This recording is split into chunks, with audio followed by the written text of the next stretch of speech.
Amateur radio news and notes for Friday, January 23rd, 2025. I'm Ed Kabik, November 2, Echo Charlie. In the log this week, we'll be talking about Winter Field Day happening this weekend. We'll also do a contest spotlight for the CQ 160-meter contest on CW. Also, we'll talk about some MVARC Nets on the air. We'll see what's happening with DX, get a solar activity update, talk about some upcoming contests, and take a look at interesting online radio content. As always, links to all reference content can be found in the show notes or at our Substack at mvarc.substack.com. This weekend brings the 2026 edition of Winter Field Day. Winter Field Day is an annual event that, like its summer counterpart, seeks to get amateur radio operators out in the field to make contact with stations around the world and practice their skills in emergency communications and field operations. Like Summer Field Day, there are a wide array of operating categories and possibilities, with plenty of ways to test your skills and develop new ones. While you can operate from anywhere, field operations under emergency power are incentivized, along with using a diversity of antennas and making contacts via satellite. The event starts at 1600 UTC on Saturday, the 24th. That is 11 a.m. Eastern on Saturday, and continues for 30 hours until 2159 UTC or 4:59 p.m. Eastern Time on Sunday. Station classes include home, indoor, outdoor, and mobile. Bands of operation are all bands except for the 12, 17, 30, and 60-meter bands. All modes except WSJTX modes are permitted, and the reason for excluding WSJTX modes is that this is meant to be an emergency preparedness exercise, and modes like FT8 don't allow for passing information and the required exchange. The exchange is the category, or the number of transceivers running simultaneously, and operating class, and a location identifier, so an ARRL RAC section for U.S. and Canadian stations, MX for Mexico, and for other stations, they send DX. So, for the Mount Vernon Club, which will be running as K4US with 2 transceivers outdoors in Virginia, the exchange would be K4US, 2 Oscar, Victor Alpha. QSO points are 2 for CW and digital modes and 1 for phone. Multipliers include operating on alternative power, operating away from home, using multiple antennas, making an FM satellite contact, making a sideband or CW satellite contact, sending and receiving a WinLink message, copying the field day bulletin, and making at least 3 contacts on 6 different bands, making at least 3 contacts on at least 12 different bands, using multiple modes, operating QRP, and operating for at least 6 hours. All stations are limited to 100 watts PEP, and logs must be submitted electronically by 2359 UTC on March 1st. Whether you go out into the field or operate from home, this promises to be a fun event. So give Winter Field Day a try this year and get on the air this weekend. More information, including rules and announced stations on the air, can be found at winterfieldday.org. Good luck. This weekend brings the latest edition of the CQ Worldwide 160-meter contest on CW. This is always a busy contest on the top band and a great way to get a ton of contacts. The fun starts at 2200 UTC on Friday, January 23rd. That is 5 p.m. Eastern Time on Friday. And goes until 2200 UTC on Sunday. That is 5 p.m. Eastern Time on Sunday. The objective is to make as many contacts with as many U.S. states, Canadian provinces, and countries as possible using the 160-meter band. Categories include single operator, which has no assistance allowed and 1,500 watts maximum. Single operator low power, where no assistance is allowed and 100 watts maximum. Single operator assisted high power, which assistance is allowed with 1,500 watts maximum. Single operator assisted low power for assistance allowed and 100 watts maximum. QRP, where assistance is allowed and 5 watts are maximum. And multi-operator, where assistance is allowed and 1,500 watts maximum are permitted.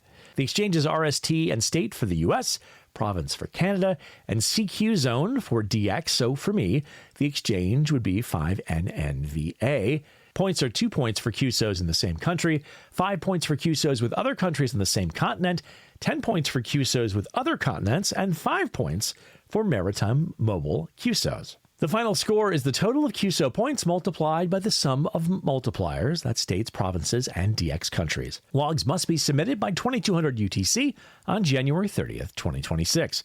Full rules and details can be found at CQ160.com. Good luck. Now let's take a look at some MVARC Nets on the air. The 2-meter FM net happens every Tuesday at 7 p.m. on the repeater and is immediately followed by the 2-meter digital net on Yaesu System Fusion C4 FM. On the weekends, we've got the MVARC Slow Speed CW Roundtable Saturday and Sunday at 7:30 a.m. on 3.565 megahertz. And on Saturday and Sunday at 8:30 a.m., we have the MVARC Cherry Tree Net on 3.920 megahertz lower sideband, where we always have a great conversation, and you're always welcome to join us. Now let's take a look at what is happening with DX. There will be a lot of DX on the air this week. Stations on the air include St. Kitts, Rwanda, Guadalupe, St. Helena in Ecuador, Tanzania, Gambia, Aruba, Desecheo Island, Curacao, Roatan Island, South Sudan, Solomon Islands, Colombia, and Antarctica. A calendar of DXpeditions can be found at dxnews.com/calendar. Now it's time for a solar activity update. As we go to press, the Solar Flux Index, or SFI, was 194, and the estimated sunspot number was 206, with 12 numbered sunspot regions visible on Earth. Over the last week, the SFI has increased, and the past week brought very high solar storm activity with G4 level storms. Solar activity has been at low levels in the last 24 hours, and the geomagnetic field has been at quiet to active levels, and the KP index reached 5 yesterday. The solar wind peaked at 679 kilometers per second. Solar activity is predicted to be at moderate levels with a slight chance of X-class flare today through Sunday. The geomagnetic field is forecast to be at quiet to active levels today and at quiet to unsettled levels on Saturday and Sunday. The chance of solar radiation storms at the S1 or greater level is at 10% today through Sunday. R1 to R2 radio blackouts are likely in the near term, with a predicted probability of 60% today through Sunday. R3 or greater blackouts are unlikely, with a 15% chance predicted today through Sunday. There's a chance of 6-meter propagation, so keep an eye on the band and spotting clusters to be ready for the next time the magic band does its thing. It remains a fantastic time for amateurs to get on the air and work the world. Good sources for real-time solar information include spaceweatherlive.com and solarham.com. A good overview of conditions can be found at dx.qsl.net/propagation. To see dealer absorption data and associated radio blackouts, visit the NOAA DRAP page. And to see real-time maximum usable frequency, or MUF, and critical frequency, or FOF2 information from RadioSON data, visit prompt.kc2g.com. Now let's take a look at some upcoming contests. This weekend brings Winter Field Day and the CQ Worldwide 160-meter contest we talked about earlier.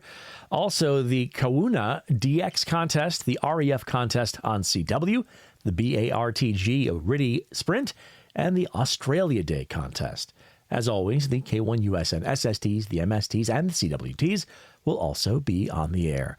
The full contest calendar with events and exchanges can be found at contestcalendar.com.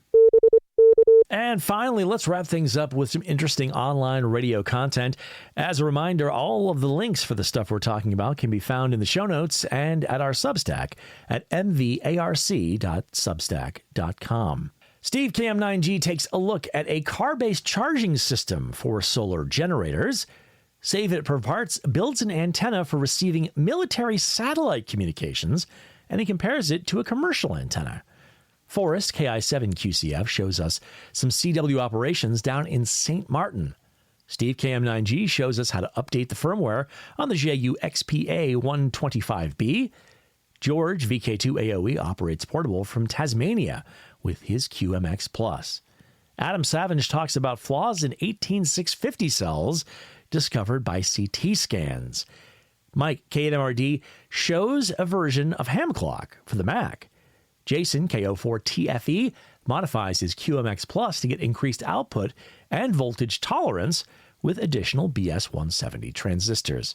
Matt M0DQW builds a whisper beacon for less than $20.